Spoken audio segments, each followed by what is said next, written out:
Nothing can ruin a mood faster than hearing loud sounds from people beside or above you. Ugh, it can literally drive you crazy. And I'm not an HSP. I'm just someone who tries really hard to be considerate of my neighbors, so when they aren't considerate of me, it bothers me more than it should. If the neighbors start cranking bass and I hear while I'm trying to read or work on a video, I get full-blown anxiety. I'm embarrassed to say it, but I do. And I don't want to always be wearing noise-canceling headphones around my home, you know? But I'm working on that because look, I know these people aren't doing it to piss me off. They're just having a good time. And realistically, life happens, right?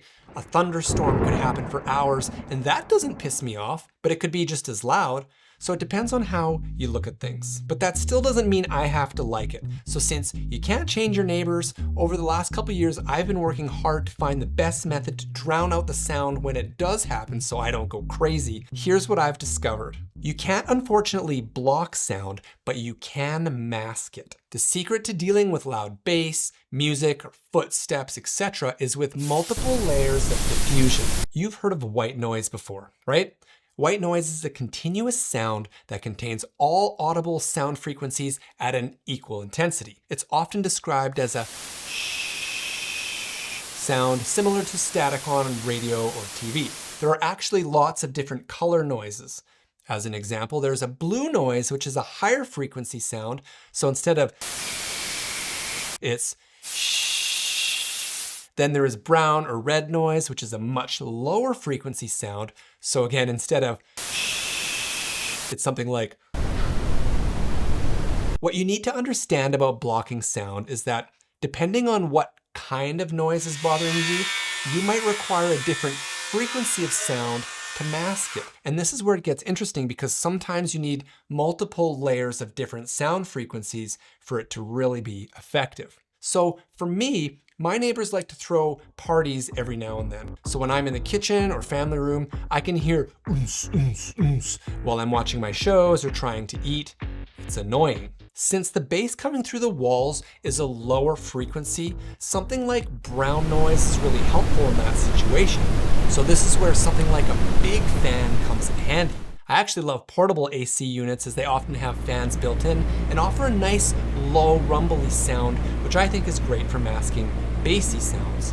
Also to cover mid-range tones from the music, since sometimes it's so loud we can hear the vocals or guitar, etc. I also want to have white noise or even blue noise frequency going on too. This is where I often put on other smaller fans also to help give me those layers that cover all of the frequencies. And once I start layering the different sound frequencies with constant sounds, the noise of the neighbor's music disappears. There are other ways to do this besides using fans. You could use speakers too, or you could even get creative with what you have, of course. There are all kinds of YouTube video or audio tracks that play brown noise for 10 hours kind of things. But if you decide to use audio tracks, this is where speaker quality really matters. I recently bought a noise machine, which I ended up returning because while it was somewhat effective, since the speaker was so small, it couldn't really compete with the neighbor's subwoofer.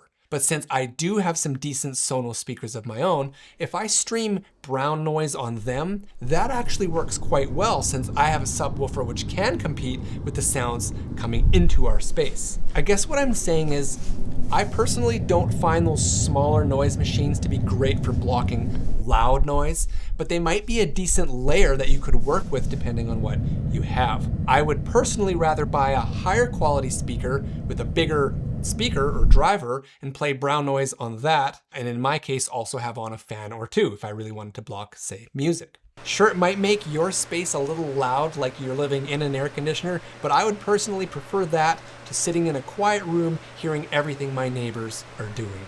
I know it's not the perfect setup, but masking sound with different frequency layers has really helped me deal with situations that otherwise would drive me absolutely nuts. We can't always change our neighbors, but we can change how we react to the sound and how we feel about it. And if buying a couple fans is enough to help you get through those tougher times so you can enjoy your space, I think it's worth it.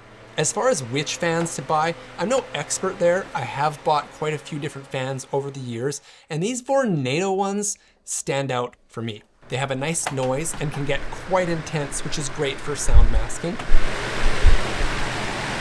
and they work really well as fans, which is nice for the warmer months. They're a little more than, say, a Walmart fan, but I've had these for over 10 years now, and they're still going strong. I think they're worth it. You might be able to just go over to your local Home Depot or whatever and hear some fans before you buy them.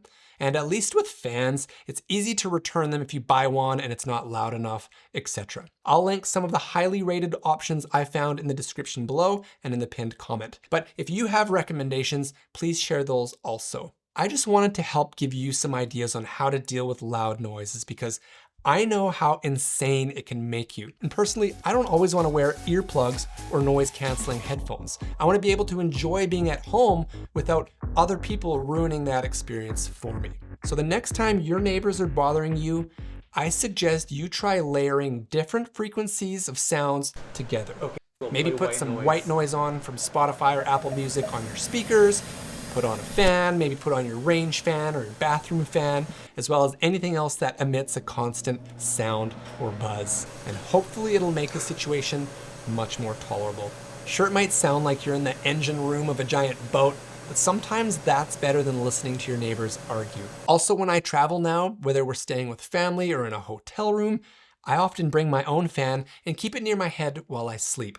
I've grown to love the constant sound and find it helps when others are watching TV or moving around above me, and it helps me stay sane. How about you? Have you had to deal with noisy neighbors before? Have you found any creative ways to block the noise so you can enjoy your space? Please share your stories below. Sometimes it's nice to know you're not alone. In my household, low frequencies bother me way more than the rest of my family. And I guess when I think about it, it sort of makes sense. I've been a stay-at-home dad for 10 years, right? In the first 5 to 8 years when my kids were smaller, I wanted to make sure they got and stayed asleep. So if you think back to thousands of years ago, what kind of sounds would make you panic in the middle of the night? The growl of a predator, the rumble of a storm or volcano? So when I hear bass or low frequencies from people partying while I'm trying to sleep, it's no wonder I get sick to my stomach and my fight or flight kicks in. But I'm working on myself, knowing that there is no actual threat. I'm doing CBT and it's helping. And when I really think about it, I mean, I want my neighbors to have fun. I used to have fun. I just wish they could do it without affecting me. And sometimes, depending on the relationship with the neighbors, you can't always just talk it out. Anyway, I hope this video gave you some ideas on how to handle this situation next time it happens to you. Let's chat about it in the comments below. I sure wish there was some type of audio sound wall projector, right? Why hasn't that been invented yet? If you're able to support the channel with a quick like or comment, I would really appreciate it. It's the only way for my channel to grow. And in case you're new here, welcome. On my channel, I like finding products and ways to make life better. So if you like learning about interesting products or life hacks, consider subscribing to the channel. In case you missed my last video, check that out here. Otherwise, here's what YouTube thinks you'd like to watch next. Thanks for watching, and we'll see you next time on The Sad Life.